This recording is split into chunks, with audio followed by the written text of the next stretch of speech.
एक चुनाव में दो उम्मीदवार थे। जीतने वाला उम्मीदवार 54% मत प्राप्त किया और 640 मतों से जीत गया। इस चुनाव में कुल कितने मत डाले गए? मत का मतलब होता है वोट।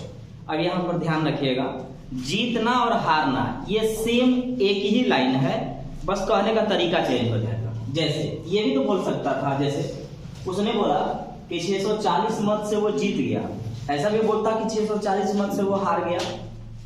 सामने वाला क्या हुआ है, अगर ये 640 वोट से, मत मतलब वोट, अगर ये आदमी 640 वोट से जीता है तो सामने वाला 640 वोट से हार गया है। तो जीत और हार में जो अंतर है, मतलब इसको ध्यान रखिएगा, तीन तरीके का वर्ड यूज करेगा और तीनों का सेम तरीका है बनाने का।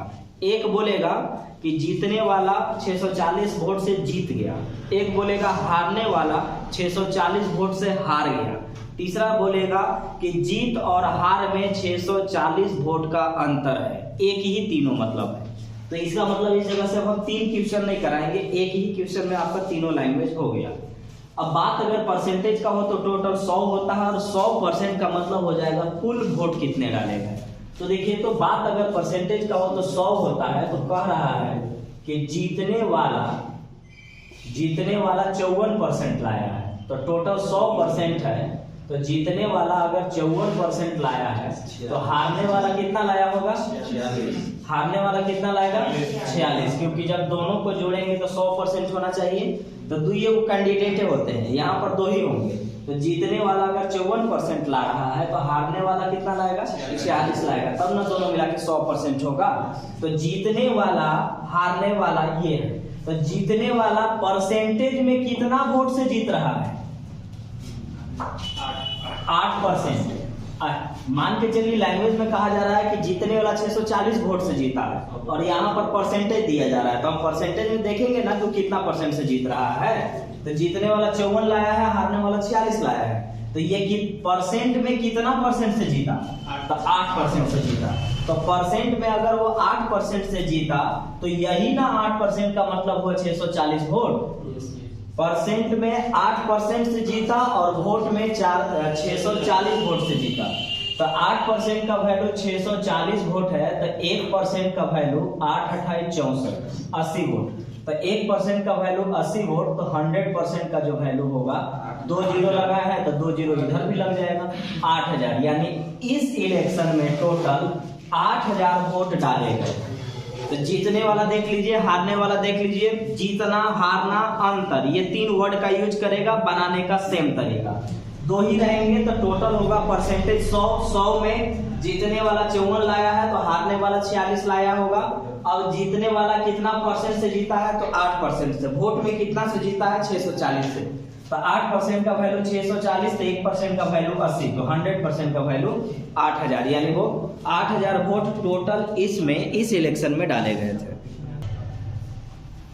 एक चुनाव में दो उम्मीदवार थे। इस चुनाव में 8% वोटर्स ने अपना वोट नहीं दिया। जीतने वाला उम्मीदवार टोटल वोट का 48% वोट लेकर दूसरे उम्मीदवार को 1100 वोट से पराजित कर दिया, मतलब हरा दिया। तो इस चुनाव में कुल कितने वोटर्स थे? सवाल आप सुनिएगा, यहाँ से अलग अलग तरीके से बन सकता है। पहला, इस इलेक्शन में कितने वोटर्स थे? पहला। दूसरा, इस इलेक्शन में कितने वोट डाले गए?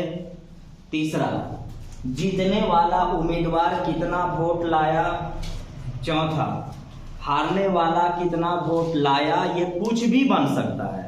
तो मैं पहले आंसर ले लाता हूं, उसके बाद फिर जो भी होगा सब चीज देख लेंगे, क्योंकि हर क्वेश्चन कराना जरूरी नहीं है, आपको वो चीज बता देना जरूरी है कि क्या क्या ये कर सकता है। तो अगर वो सारा चीज जान लेते हैं तो फिर कुछ भी पूछेगा आप बना सकते हैं।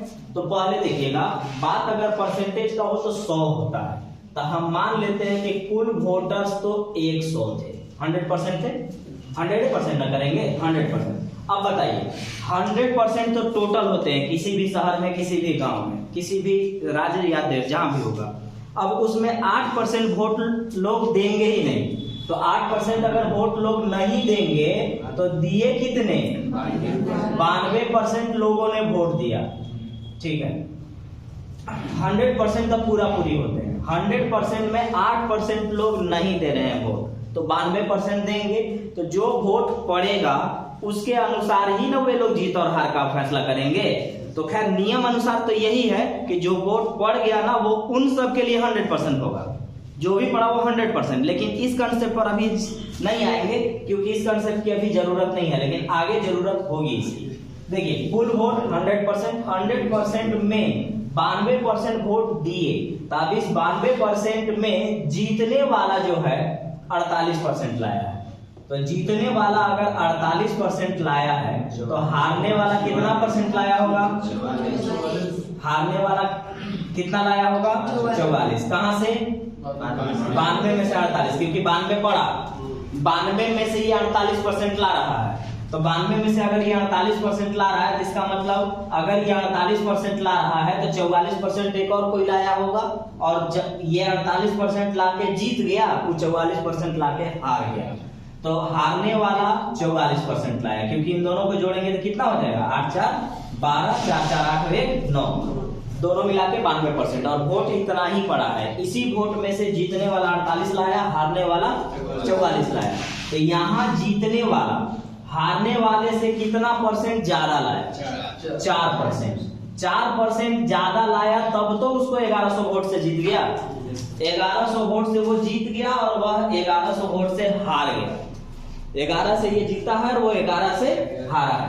तो 4% में वो जीत गया 1100, तो 4% का मतलब 1100, तो 1% का मतलब 275, तो 1% का मतलब 275, तो 100% का मतलब 27,500, क्योंकि 100% हमसे पूछा गया है कि कुल कितने वोटर्स थे।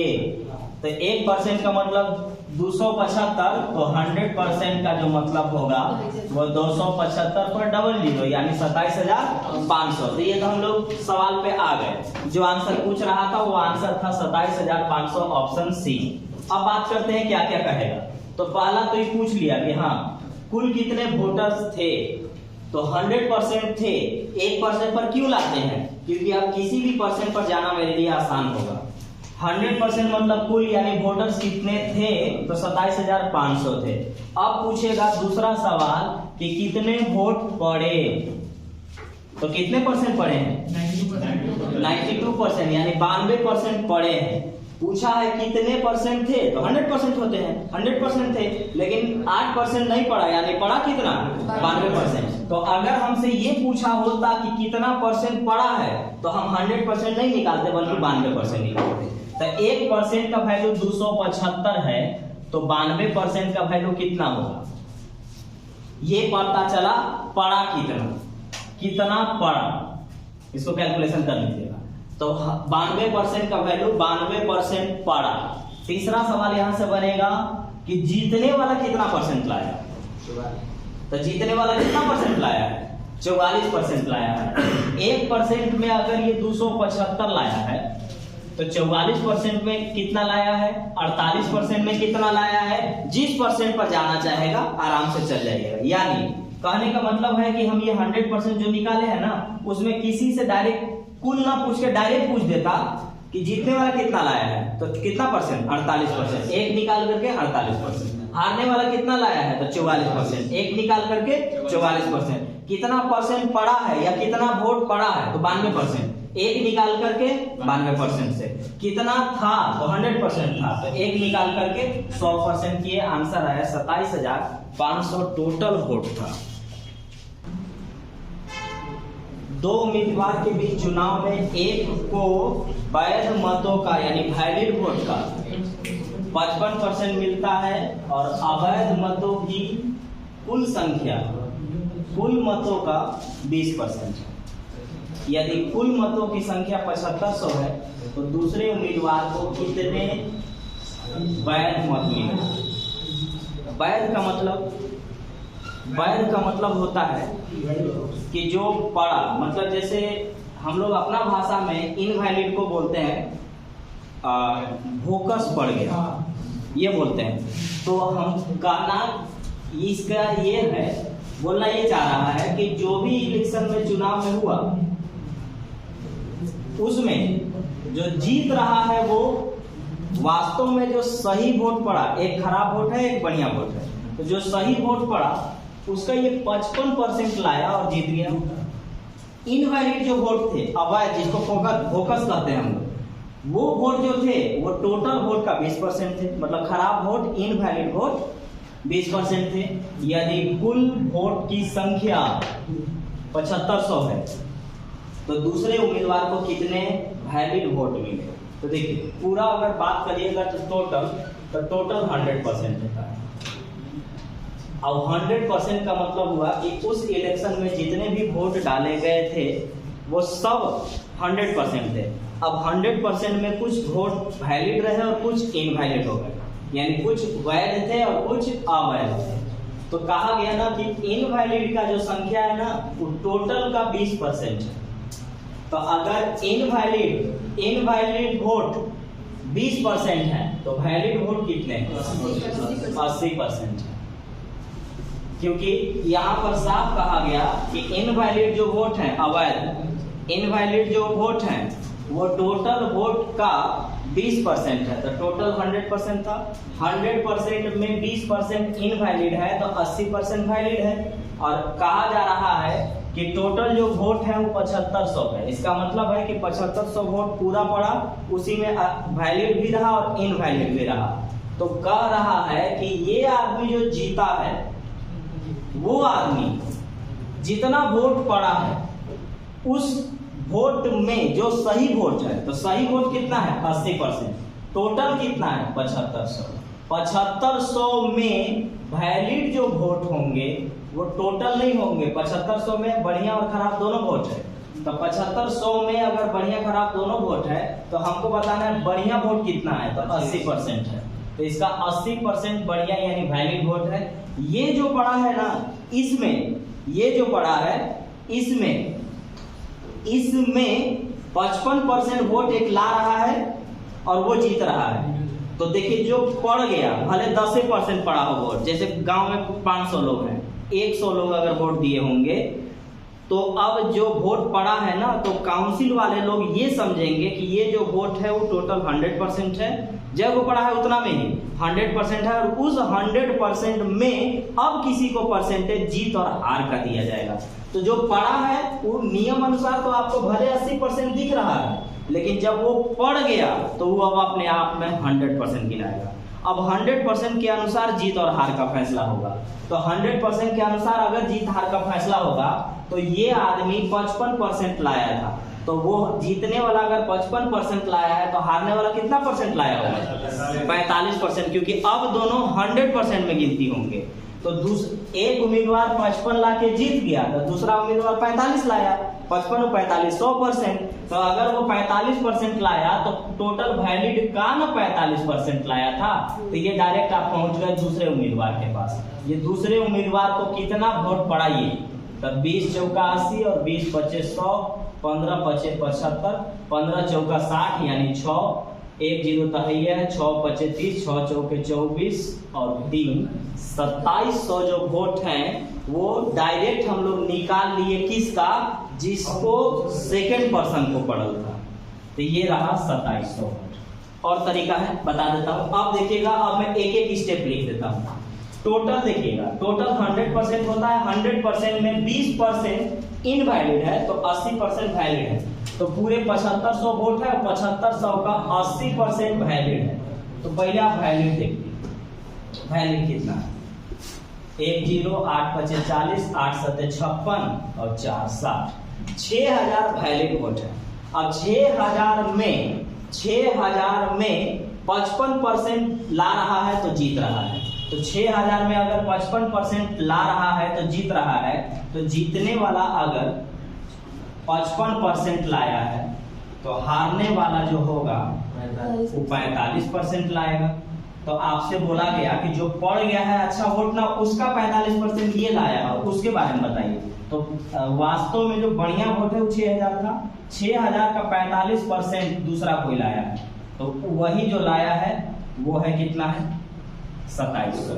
और अगर ये पूछता कि जीतने वाला कितना लाया है, तो जीतने वाला 55% लाया था, 6000 का हम क्या निकालते, 55%। ये एक लाइन में क्यों सिमट दिए, क्योंकि एग्जाम में हमें इसी की जरूरत है। एक बार फिर से सुनिए, अब सब कुछ हम जान गए, हर चीज जानते हैं कि ये क्या होता है। यहाँ शॉर्ट में भी बता दिया, एक एक स्टेप लॉन्ग में भी बता दिया। अब एग्जाम में क्या करते, एग्जाम में ऐसे करते, टोटल वोट 75 और हमको पता है वैलिड एंड इनवैलिड दोनों है, 20% खराब, तो इसका मतलब 7500 का 80% वैलिड वोट था। और जो भी वैलिड वोट है उसमें एक 55% ला रहा है तो दूसरा 45% लाएगा। सीधा हम दूसरा पर पहुंच गए, काटेंगे यहाँ से 2700 आएगा। ये दूसरा आदमी जो वोट लाया है वो 2700 है, और ये वोट क्या है, वैलिड वोट में गिना जाता है। एक चुनाव में 2 उम्मीदवार थे, इसमें 75% मतदाताओं ने अपना मत डाले, यानी 75% वोट लोग डाल रहे हैं, जिसमें से 2% अवैध घोषित हो गया और एक प्रत्याशी ने 9261 वोट लाया जो वैलिड वोट के 75% था। इस चुनाव में कुल कितने वोटर्स थे, तो वोटर्स 100% होते हैं। वोटर्स कितने होते हैं, 100% होते हैं या एक्स होते हैं, आप अपनी मर्जी के अनुसार जो मानना है वो आप मान लें।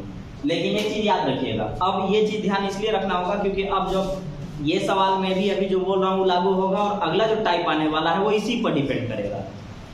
मेरे पास 100 रुपए है अभी, तो कितना परसेंट है, 100% है। मैं 10 रुपया जाकर के नाश्ता कर लिया, 10 रुपया नाश्ता कर लिया, कितना बचा, 90 रुपया। अब मेरे पास कितना परसेंट है, नहीं, हाँ, अब जो आपके पास बचा ना है 90 रुपया, अरे 1 रुपया भी होगा ना आपका, वो आपके पास अगर है तो वो 100%।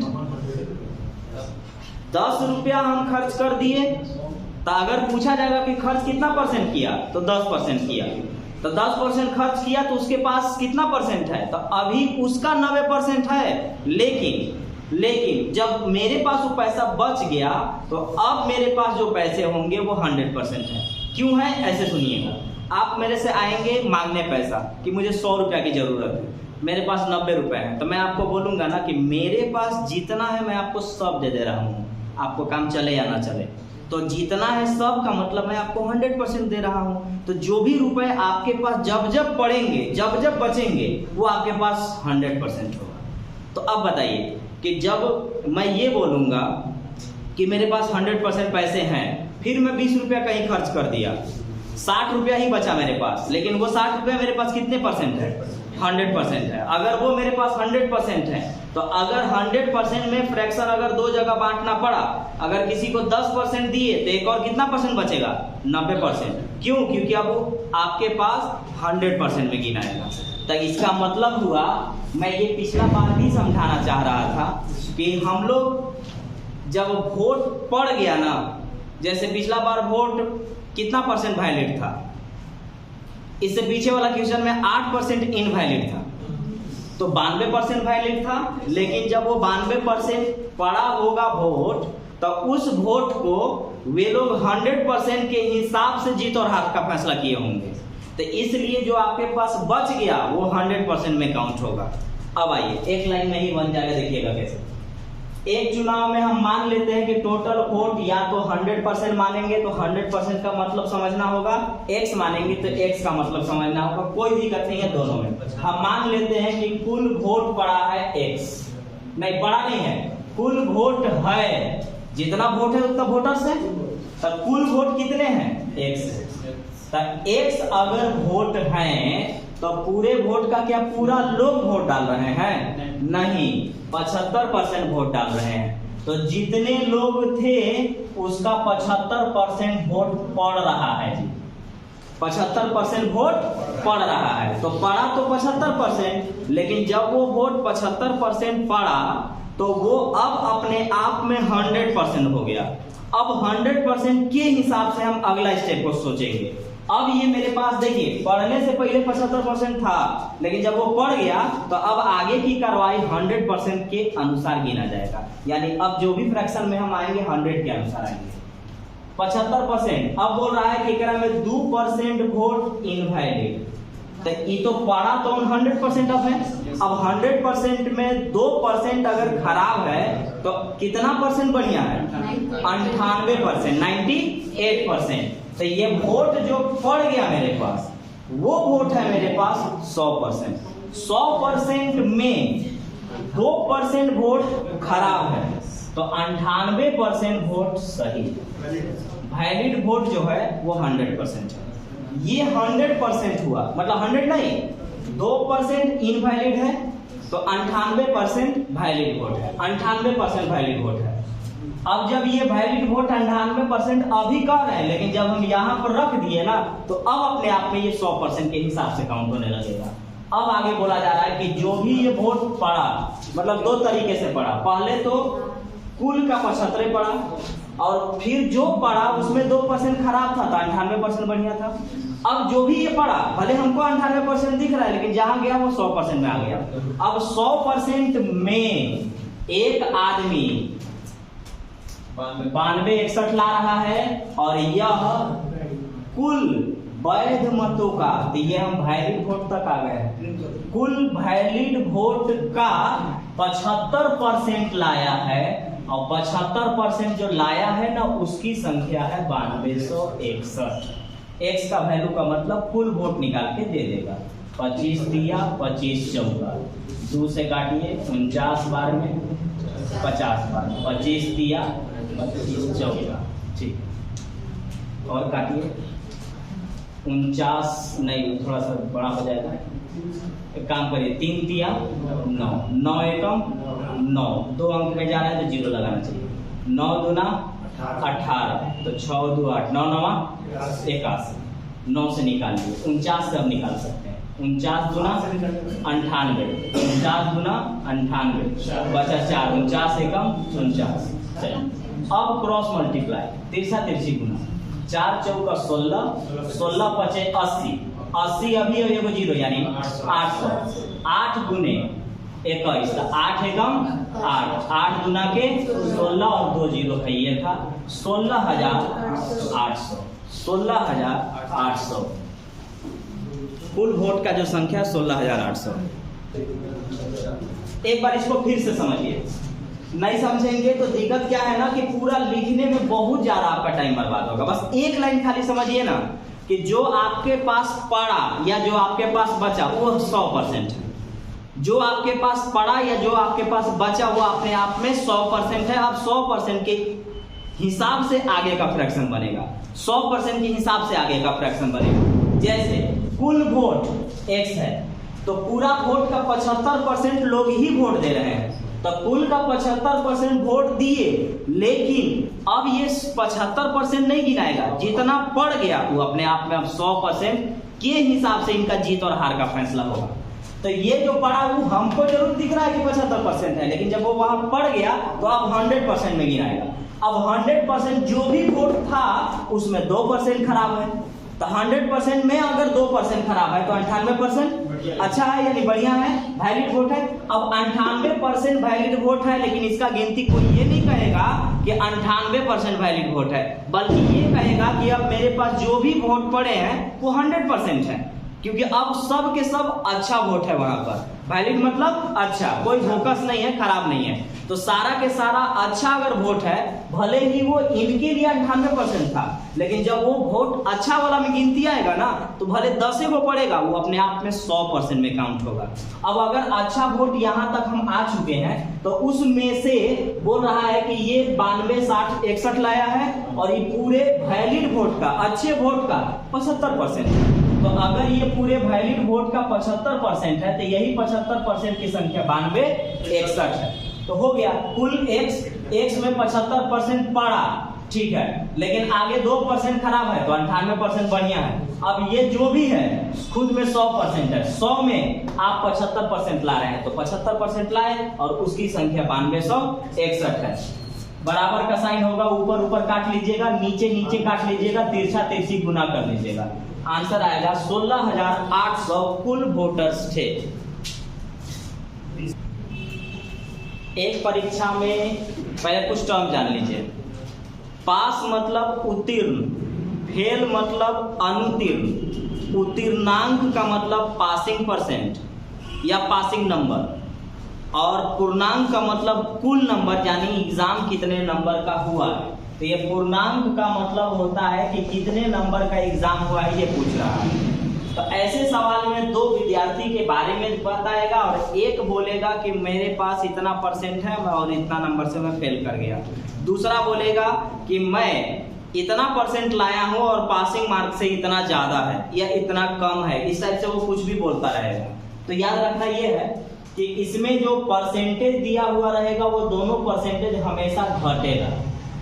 सारा चीज लिख देता हूं और फिर डायरेक्ट बना दूंगा। परसेंटेज घटेगा और इसमें जो अंक होंगे वो कंडीशन के अनुसार जुट भी सकते हैं और घट भी सकते हैं। जैसे अगर पास दिया हुआ है तो पास और पास घटेगा। अंक के बारे में जी, पास और पास घटेगा। ठीक उसी तरह से फेल और फेल भी घटेगा। पास और फेल जब रहेगा तो ही जुटेगा, लेकिन किसके मामले में? अंक के मामले में। परसेंटेज के मामले में हमेशा घटेगा। अब ध्यान ये रखना है कि ऐसा क्यों होता है, तो आप इसको घरे जाकर के प्रैक्टिकली सोच कर देखिएगा, ऑटोमेटिक समझ में आ जाएगा कि हाँ, अंक के मामले में पास और पास रहेगा तो घटाने पर ही मिलता है, फेल और फेल रहेगा तो घटाने पर ही मिलता है, और पास और फेल रहेगा तो जोड़ने पर मिलेगा। अब चूंकि उतना लंबा टाइम नहीं था, नहीं तो इसको हम प्रैक्टिकली आपको हम समझा देते, या ऐसे ही समझ लीजिए, मैं पासिंग मार्क्स से 10 नंबर ज्यादा लाया हूं और आप पासिंग मार्क्स से 20 नंबर ज्यादा लाए हैं। दोनों के मार्क्स में कितने का अंतर है? बोलिए। मैं पासिंग से 20 लाया हूं ज्यादा और आप पासिंग से 10 ज्यादा लाए हैं, तो दोनों में कितने का अंतर है? 10 का अंतर है। तो पास से पास न था, इसलिए पास और पास क्या हमने किया? घट गया। 20 में से 10 गया, 10 बताए। फिर देखिएगा, मैं 10 नंबर से फेल हुआ हूं और आप 20 नंबर से फेल हुए हैं, तो हम दोनों के बीच में कितने नंबर का गैप है? 10 नंबर का। 20 में से 10 घटा के 10 आप बोल रहे हैं, यानी फेल और फेल था, इसलिए आप घटा दिए। अब बताइएगा, आप 10 नंबर से फेल हो गए और हम पास में पासिंग मार्क्स से 10 नंबर ज्यादा लाए हैं, तो मेरे और आपके बीच में कितने का अंतर है? आप 10 नंबर से फेल हुए हैं और मैं पास से 10 नंबर ज्यादा लाया हूं, तो हमारे और आपके बीच में कितने का फर्क है? 20 नंबर का है। क्यों 20 नंबर का है? क्योंकि आप 10 नंबर से पहले तो आप फेल हैं। 10 नंबर लाइएगा तो आप तो पास करिएगा, आप 10 लाइएगा तब पासिंग मार्क्स से 10 नंबर ज्यादा चलेगा, तो 10 और 10 20 ना लाना पड़ेगा। इसलिए एक आदमी फेल था और एक पास था, इसलिए फेल और पास को क्या किया जाता है? जोड़ दिया जाता है। अब इसको 2-3 बार देख के घरे समझ लीजिएगा, आपको समझ में आ जाएगा कि ऐसा क्यों हो रहा है। अब आइए, परसेंटेज हमेशा घटता है।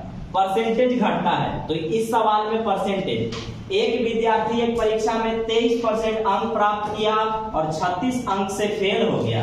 इसी परीक्षा में दूसरे विद्यार्थी ने 35% अंक प्राप्त किया, जो मिनिमम पासिंग मार्क्स से 48 नंबर ज्यादा थे। तो परीक्षा कितने नंबर का हुआ है ये पूछा जा रहा है। तो परीक्षा जितने नंबर का हुआ होगा, परसेंटेज के लिए वो 100% पर आएगा। 100% का मतलब कुल नंबर। अब आइए, 100% मतलब टोटल नंबर। तो मैंने कहा कि परसेंटेज हमेशा घटते हैं। एक लाया है 35%, दूसरा लाया है 23%, तो 35 में से 23 गया 12%। दोनों को बीच में 12% का अंतर है। 12% का अंतर है। एक लड़का 36 नंबर से फेल हो रहा है और एक 48 नंबर ज्यादा ला रहा है, तो फेल और पास क्या होता है? जुड़ता है।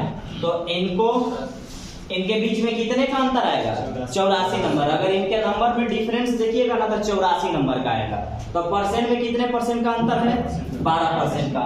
नंबर में कितने नंबर का है? 84 का। तो 12% का वैल्यू 84, तो 1% का वैल्यू 12 सते 84, तो 100% का वैल्यू 700। यानी ये जो एग्जाम हुआ है ना, इस 700 नंबर का हुआ है। तो अब डायरेक्ट बनाना है, परसेंटेज घट जाएगा, पास और फेल रहेगा, जुड़ जाएगा। अंक के मामले में परसेंटेज हमेशा घटाएंगे, हमेशा परसेंटेज घटेगा, हमेशा घटाएंगे। तो 35% में से 23% निकालेंगे, 12% अंक पास और फेल है तो जुटेगा, तो इसमें पास है भी है और फेल भी है। 36 और 48 जोड़ेंगे तो आ जाएगा 84, और ये भी अंतर ही कहलाएगा, पास और फेल में अंतर है 84 नंबर का। परसेंट में अंतर है 12 का, ऐसे 84 का, 12 का वैल्यू 84, 1 का वैल्यू 7, तो 100% का वैल्यू 700। अब यहाँ से 3 सवाल, पहले पूर्णांक कितना है तो 700, दूसरा सवाल, ये पहला सवाल था जी, 3 सवाल बनाता है, तीनों देख लीजिए। एक दूसरा सवाल पूछता है कि बताइए पास कितने नंबर पर था, पास कितने नंबर पर? 197 सर। तो ये आदमी पूरा एग्जाम लिया है कितने का? 700 का।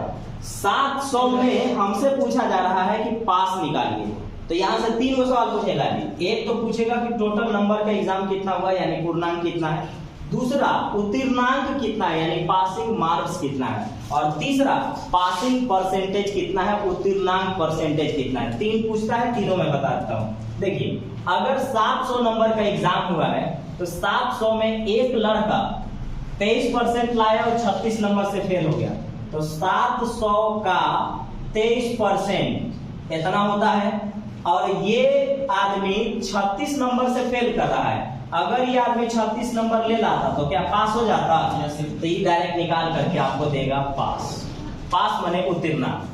या उल्टा सोचिए सेकंड वाला के बारे में कि 700 नंबर का एग्जाम हुआ है, एक लड़का 35% लाया है, और ये जो परसेंटेज है ना, ये पास से 48 नंबर ज्यादा है, तो अगर पास से 48 नंबर ज्यादा है तो 48 घटा देंगे तो पास कितने नंबर पर होंगे ये आ जाएगा, दोनों से सेम आएगा। किसी एक से मैं निकाल देता हूँ, 00 खत्म, 3 सते 21 और 7 दूनी 14 और 2 16, 161 और 36 197, 197 नंबर पर आप पास होंगे 23%। 7 तरी 21, 7 दूनी 14 और 2 16, ठीक है। पास होने के लिए कितना नंबर चाहिए? 197। तो अब मैं याद ध्यान रखिएगा, मैं जैसे लिखा हूँ स्टेप बाय स्टेप ही निकलेगा।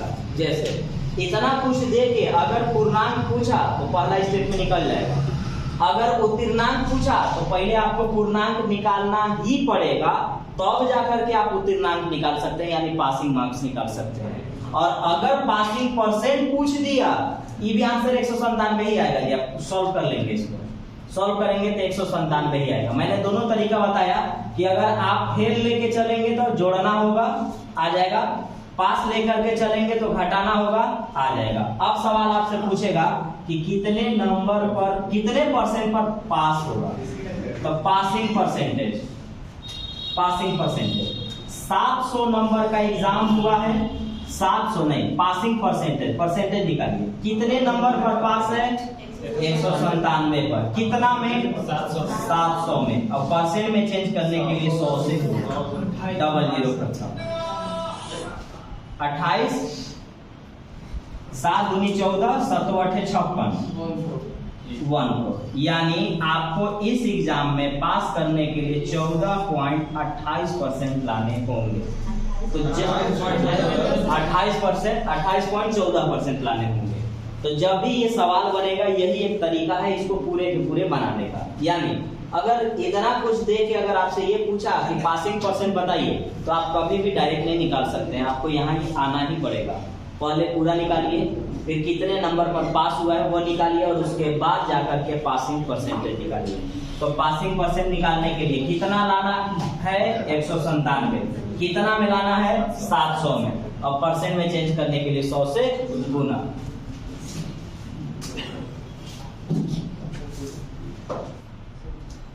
एक परीक्षा में 28% अंक प्राप्त किया और 24 नंबर से फेल हो गया। बी इसी परीक्षा में 52% अंक प्राप्त किया, जो मिनिमम पासिंग मार्क्स से 84 नंबर ज्यादा थे। परीक्षा का उत्तीर्णांक कितना है, यानी पास कितने नंबर पर होगा? सवाल चेंज, पिछला में पूर्णांक पूछा था, बगल में कहीं लिख लेंगे। पूर्णांक मतलब कुल मार्क्स, अधिकतम अंक, अधिकतम अंक भी पूछता है, बोलता है कि अधिकतम अंक कितना था, तो अधिकतम अंक का मतलब भी पूर्णांक, पूर्णांक मतलब कुल मार्क्स, तो अधिकतम अंक भी बोलेगा। अब बोल रहा है उत्तीर्णांक डायरेक्ट पूछ रहा है, तो हमने आपको बताया कि स्टेप बाय स्टेप ही चलना पड़ेगा। पहले कुल नंबर निकालना होगा, फिर पासिंग मार्क्स निकालना होगा और तब जाके आप पासिंग परसेंटेज निकाल सकते हैं। तो आपसे सवाल में पूछा गया कि कितने नंबर पर पास होगा। तो देखिए आपको बताया कि परसेंटेज हमेशा घट जाता है और पास और फेल देगा तो उनका नंबर जुटेगा, पास पास घट जाएगा, फेल फेल घट जाएगा, पास और फेल जुट जाएगा। तो परसेंटेज लेकिन हमेशा घटेगा। तो 52 में से 28 घटाएंगे तो 24। तो घटाने पर कितना आ रहा है 24%, यानी दोनों के बीच में परसेंटेज का जो अंतर है ना वो 24% का है। अंक का अंतर कितना है 24 और 84 जोड़ेंगे तो कितना आएगा 108 आएगा। तो हम कह सकते हैं कि 24% का वैल्यू 108 है, तो 1% का वैल्यू 4.5 मन है तो काटिए और नहीं मन है तो कोई दिक्कत नहीं है। हाँ, अगर आप चाहें तो कम काट लें, जैसे 6 से काट लूंगा तो 6 चौके 24, 6 एकम 6, 6 अठे 48। 2 से काटेंगे तो 9 बार में और 1 से काटेंगे तो 4.5 बार में। तो 1% का वैल्यू 4.5, तो 100% का वैल्यू जो होगा 450। एक अंक के बाद पॉइंट है, इसका एगो जीरो खत्म हो जाएगा और एगो जीरो जो बचल है वो लग जाएगा। तो अगर एग्जाम पूछा होता कि कितने नंबर का एग्जाम हुआ है तो 450 का हुआ है, लेकिन ये नहीं पूछा है, ये पूछा है कि कितने नंबर पर पास होना है इसमें। तो 450 नंबर का एग्जाम हुआ है और इसमें एक विद्यार्थी 28% लाया है और 28% ला करके वो 24 नंबर से फेल कर गया। अगर वो 24 नंबर ले आता तो पास हो जाता। तो 24 नंबर इसको जोड़ दीजिए, पास हो जाएगा।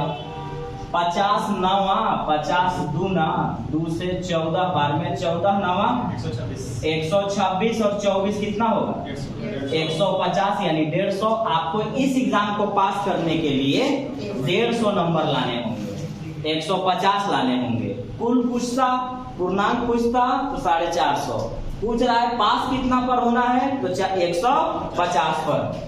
450 का 28% लाता है, 24 नंबर से फेल होता है, 24 ले लाता है यानी ऐड कर देता तो पास हो जाता। तो हमने यहाँ ले लाया। उल्टा भी कर सकते थे, 450 का 52% निकाल करके और उसमें से 84 निकाल दीजिएगा तो भी 150 ही आएगा। किसी परीक्षा में ए ने 30% अंक प्राप्त किया और 25 अंकों से फेल हो गया। उसी परीक्षा में बी ने 40% अंक प्राप्त किया और पास होने से अंकों से 25% अंक अधिक लाया। तो पास होने का अंकों का परसेंटेज क्या है, देखिए ध्यान से। परसेंटेज पूछने लगा तो पहले कुल नंबर निकलेगा, फिर कितने पर पास है ये निकलेगा और तब जाकर के परसेंटेज निकलेगा कि कितने पर पासिंग परसेंटेज है। तो बस वही तरीका, परसेंटेज हमेशा घटा दीजिए और अंक अगर पास और फेल दिया है तो जोड़ दीजिए। तो यहाँ 40 में से 30 गया, 10% आया। पास और फेल दिया है तो 25 और 25 50 अंक, तो 10% का वैल्यू 50, तो 1% का वैल्यू 5, तो 100% का वैल्यू 500, यानी कुल अंक 500। यानी अगर आप पूर्णांक पूछते तो आपका आंसर 500 बता। 500 पर 500 नंबर का कुल एग्जाम हुआ है। अब आप देखिए कि पास कितना पर होना था। तो 500 का एग्जाम हुआ है, एक लड़का 30% लाया है और 25 नंबर से फेल हो गया। अगर वो 25 नंबर ले लाता तो वो पास कर जाता। 30 बचे 150 और 25 175। तो पास होने के लिए हमको 175 नंबर चाहिए। हमसे पूछा गया कि परसेंटेज बताइए, तो परसेंटेज निकालने के लिए कितना लाना है 175, कितना में 500 में, और परसेंट में चेंज करने के लिए 100 से गुना, डबल जीरो खत्म। 5 दिया 15, 5 25। आपको 35% लाना होगा इस एग्जाम में, तब जाकर के आप इसको पास कर पाएंगे। तो पहले कुल नंबर, उसके बाद पास होने वाला, उसके बाद पासिंग परसेंटेज। एक एक तरफ से एक एक स्टेप निकालिएगा, आराम से निकल जाएगा।